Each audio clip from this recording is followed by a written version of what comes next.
Hi, welcome to Genealogy Coffee Break, brought to you by us, the genealogy librarians at the Center for Jewish History. My name is Moria Amit, and I'm here with my colleague J.D. Arden and other library staff, who will also be answering your questions. Today, we'll discuss how you can find records of your ancestors' childhood if they lived in a New York City orphanage. Orphanage records fill in vital pieces of information about individuals for whom there is usually scarce information. During today's episode, feel free to send us your questions via the comments box and we'll answer them live. If we don't get to your question, or you're not watching live, you can always email your questions to us at gi@cjh.org.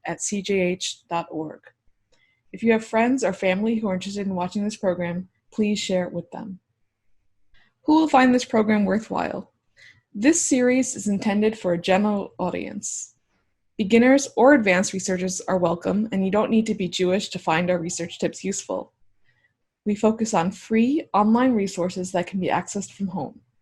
And please write to us at gi@cjh.org if you'd like more information about the free Zoom workshops that we offer to community groups, from synagogues to senior centers to schools, or write to us to suggest a topic for a future program. Today I'm going to be covering 4 starting points: census records, New York City Jewish orphanage records that are available online, the Jewish Child Care Association of New York, and other relevant libraries and archives in New York City. Many of you are starting out only with the knowledge that one of your ancestors lived in an orphanage, but have no idea which one. While you may be familiar with using census records to trace your ancestors within individual households, you may not know that you can also use them to find out when and where your ancestors lived in congregate residences, like boarding houses, prisons, and of course, orphanages. Census takers were required to list all of the children that resided in a particular orphanage on the date of their visit. Therefore, as a first step, I would recommend searching for your ancestor in U.S. and New York State Census records for the years in which they most likely lived in an orphanage. Keep in mind that the U.S. federal census has been taken every 10 years since 1790, but the most recent one available is from 1940. The New York State census was taken roughly every 10 years from 1855 to 1925 and are fully available. Therefore, if you are looking for a child who was born around 1900, try searching the 1910 U.S. Census and the 1905 and 1915 New York State censuses.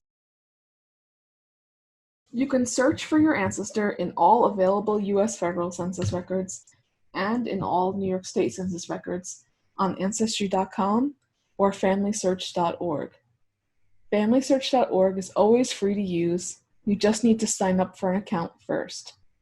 Normally, you would have to pay a monthly fee to use Ancestry.com at home. However, now, many public libraries, including the New York Public Library, are offering free access to Ancestry.com from home with a library card or e-card. Check with your local public library to see if they are doing so. While the records of most New York City orphanages cannot be found online, there are 5 notable exceptions. The American Jewish Historical Society, or AJHS, one of the Center for Jewish History's in-house partner organizations, holds the records of 5 Jewish orphanages in New York, including the well-known New York Hebrew Orphan Asylum and Brooklyn Hebrew Orphan Asylum. Ancestry.com digitized the genealogically relevant portions of these collections so they can be searched and viewed online.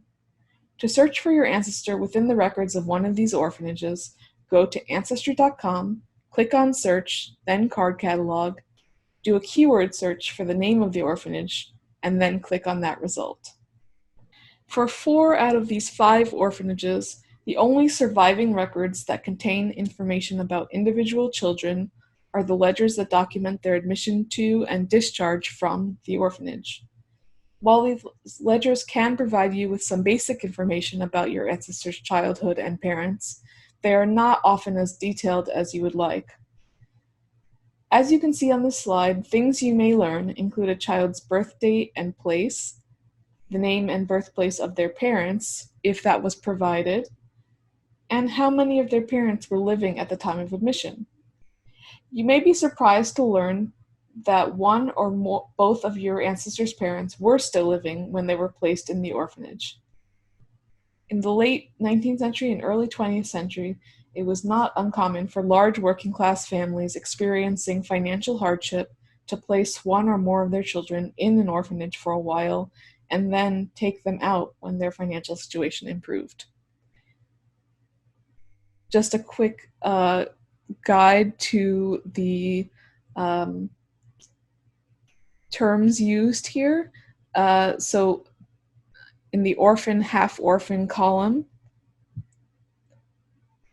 BL means that both parents were living, and half means that the child was a half-orphan, so one of their parents was deceased.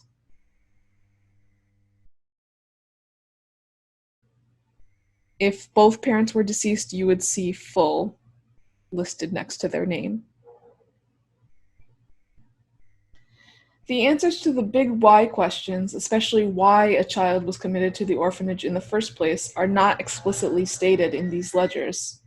It's also important to note that discharge information was not listed if a child was never placed with relatives or a foster family and simply aged out of the system, meaning that they left the orphanage when they were legally eligible to live on their own, which typically occurred at age 16.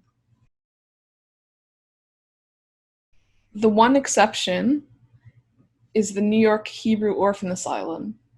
So in addition to admission and discharge ledgers, the records of the New York Hebrew Orphan Asylum include applications for admission, discharge forms, and residents' public school, medical, and conduct records. The combination of these records can offer us a uniquely rich window into an ancestor's early life, including the factors that led to their being committed to an orphanage, their experience as an orphanage resident, and their immediate post-orphanage circumstances. So, for example, on this slide, on the left side, you'll see an application for admission for a child named Herman Friedland.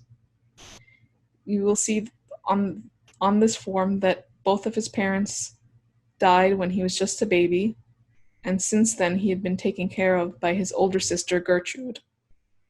Unfortunately, in 1911, Gertrude found that she was no longer able to take care of her brother, and they had no other relatives, so she had to commit her younger brother to the orphan asylum. On the right-hand side, we see a discharge form for Ruth Leibowitz, who was then a high school student, age 16, so she was able to live on her own, but since she was a full orphan, meaning both of her parents were deceased, she did, as you can see, go to live with an aunt after she left the orphan asylum. And she was both in high school and already employed at Macy's at the time of her departure.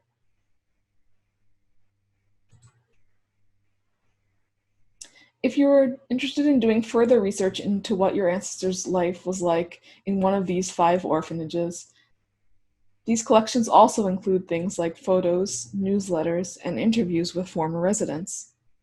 While you can't search these materials by your ancestor's name, some of them can be viewed online through the collection's finding aid, and others by visiting the Center for Jewish History in person.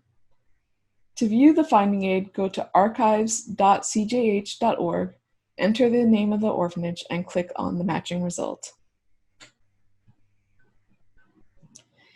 If your ancestor lived in an orphanage other than the 5 I've discussed thus far, your next step will be to determine whether the organization that operated that orphanage or a successor organization is still active today. If the organization or its successor is still active, then it most likely holds the historical records of that orphanage. For example, we'll briefly examine the Jewish Child Care Association of New York. From 1940 to 1970, many of New York's Jewish orphanages, as listed here, merged into what became known as the Jewish Child Care Association of New York, or JCCA. Simultaneously, starting in the 1940s, the JCCA began to replace orphanages, primarily with foster care and adoption, and to a lesser extent with smaller temporary residential treatment centers or group homes for children with special needs.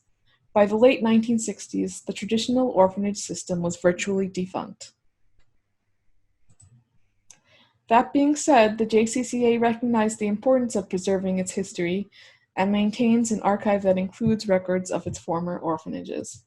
While you can't visit the JCCA archives in person, you can request a search for records pertaining to your ancestor by phone or by email.